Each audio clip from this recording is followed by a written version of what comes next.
All right, guys, we got Coach Bolt. Cam Wynn will be up after Coach Bolt's done.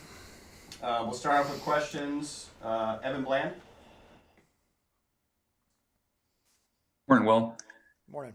I'm just curious, when there's momentum externally surrounding the program with rankings and postseason projections and things, where's the line that you guys walk between getting caught up in all that hype and just pretending it doesn't exist? Yeah, I don't think there's really any way to pretend it doesn't exist. I think it's very tangible at this point where you're getting we're getting more people that are allowed to come to the stadium. So there's talk of getting 6,000 people at the games. You start getting in the home stretch where the weather's good, and we have more home games that we're going to be playing here down the stretch as well. And there's things that are goals that we've had since the day these guys stepped foot on campus, as far as hosting regionals and winning the league and those type of things. So those are all things that we don't necessarily harp on every day, but you also you're not going to act like it doesn't exist either. So I think the message is it's just consistent as it's been all year long. It's like we just got to show up each day, and as boring as it may sound, just be good that day. Just have a good practice. Just have just show up and play our style of baseball every given day, so you don't just make too much of what's the noise that's going on outside of the program. When you guys play a team on consecutive weekends like you are now with Rutgers coming up here, are you as a coach, do you have any considerations you keep in the back of your mind for this series looking ahead to next week, or do you just do what you do and worry about later when it comes? Yeah, you can't really, you're not going to hold anything back, just thinking, well, if we just don't show them something this weekend, we can surprise them, at their place. That's not really, I don't think, a recipe for success. I think we're preparing for Friday to go win Friday's game, to, Povich to get us off to a great start, hand it off to our great bullpen, and figured we can score enough runs to get the job done. So that's really the only thing that we're focused on, is just finding a way to win Friday, and then whatever we got to do to win Friday, we'll do that, and then we'll regroup the next day. And again, I think that's really the only way to go about it when you start thinking about big picture, or hey, if we just do this, or we don't, we've got this ace in the hole. It's just you start out thinking it a little bit, as opposed to just saying, hey, we're going to give you what we got today, and then we'll move on to the next day after that. Chris Bassnett. Well, is there a common thread you've seen among your bullpen guys with the streak they've been on recently, with the number of scoreless innings in a row, or what do you think's allowed them to kind of have the success they've had over the past few weeks? Yeah, I think they're competing with conviction. Each time they take the ball, there's no thought about what might happen. No thought of failing, or no thought of, hey, the game's on the line. Oh no, I better get the job done here. They're just in compete mode. Honestly, that's what I've seen from all the guys we've handed the ball off, that have gotten the job done in the bullpen. It's not hoping and wishing. It's here's what I got. This is my best stuff, and you're going to have to beat me with. I'm going to give my best stuff. I'm not going to worry about what you're doing or what the situation might be in the game. Being aware of the situations, obviously, if you need to punch out here, in a certain spot, but they've just been very confident in what they're doing.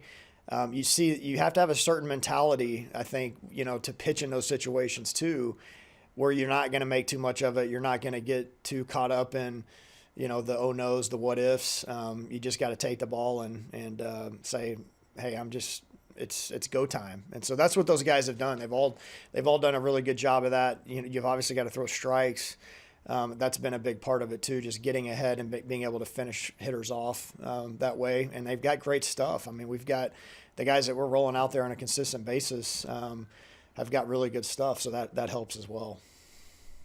I know Buns and Schwallenbach get a lot of the attention there, but you have a guy like Cody Frank who comes in and throws really well for you on the weekend, and obviously Cam Wynn's been really good for you. What have you maybe seen from those guys that maybe aren't going out there every day, but they're still ready to go? A guy like Cody who's ready to go when his number's called.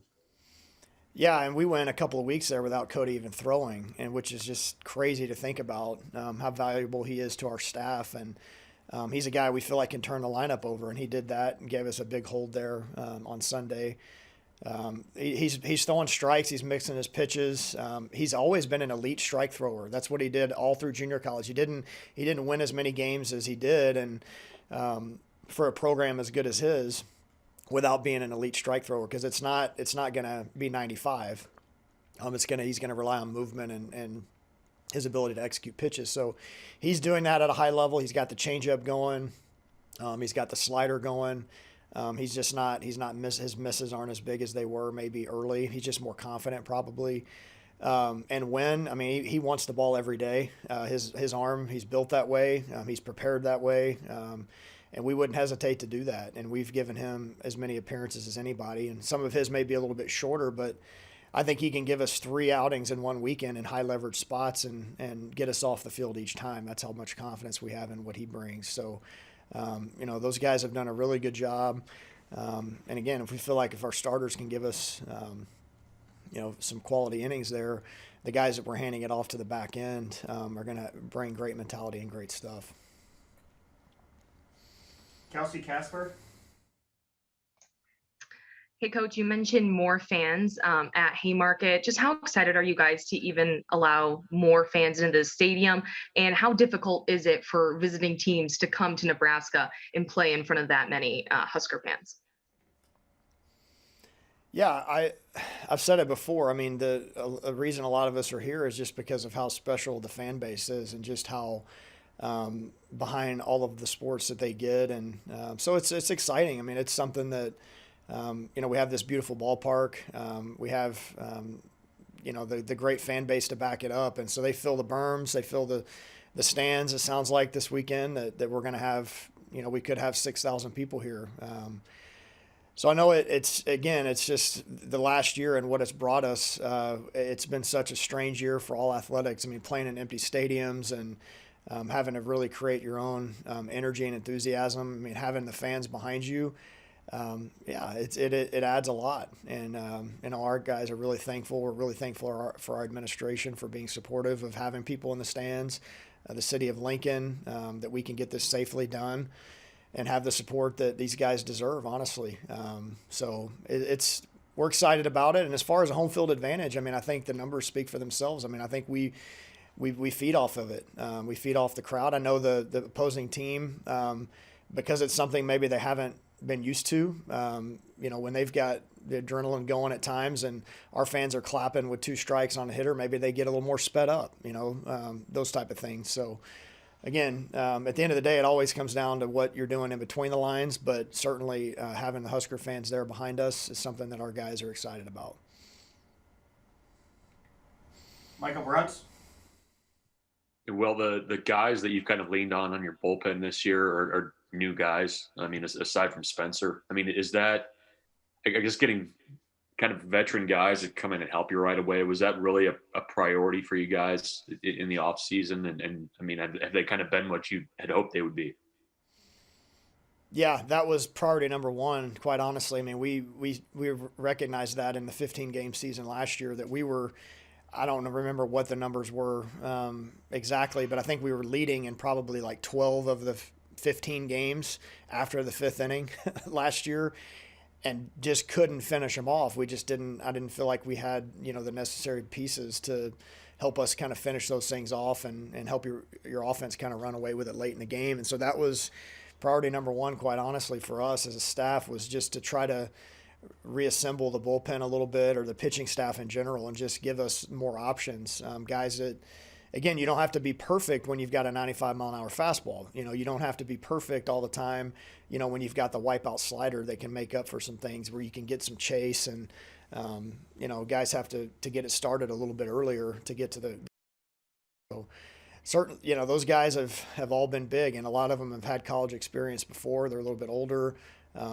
In Buns' case, he was coming off an injury, but we knew he was going to be great stuff. We didn't know he was going to be a bullpen guy necessarily, but his demeanor and his mindset has kind of thrived in that spot. And we knew Wynn was going to be a guy that's a high leverage guy with great stuff. That's, he's a senior in college by now. So he's seen a lot, been in the SEC, and, he stepped right in been great. And like you said, Frank, JC transfer there, and Spence pitching for the first time has obviously been huge. I mean, he's a guy that, at the end of the games, everybody feels pretty confident that the job's going to get done. So feel pretty good about how we've been able to finish the backside of games here.